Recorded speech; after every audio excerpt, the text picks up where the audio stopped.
Magandang tanghali po sa inyo po mga Lods Idol.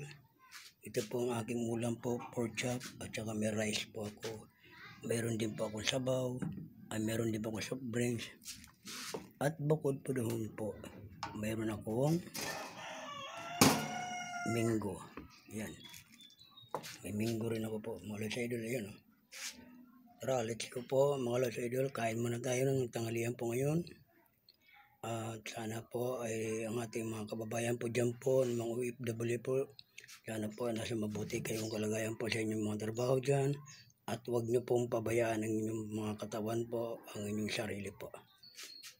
At lalo na po dito po sa Pinas, ang ating nagtatrabaho, lahat po ng anuman trabaho, ang ating mga kababayan po sa Pinas. Sana po mag-ingat po kayo sa inyong katawan, huwag nyo pong pabayaan po.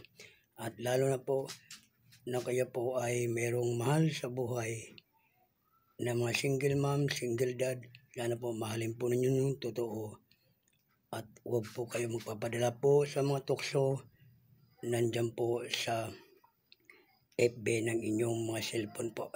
Ayan po mga Lods Idol, hanggang dito na po ang aking video po. Ako nga pala si Vlog Kalye po, dito po sa lugar ng Malibay, Pasay City po. At handa po nagbibigay sa inyo ng update sa ating paligid po, sa ating lugar po. Maraming salamat po sa inyo lahat po. God bless po sa inyo lahat po. Thank you very much po. I love you to all.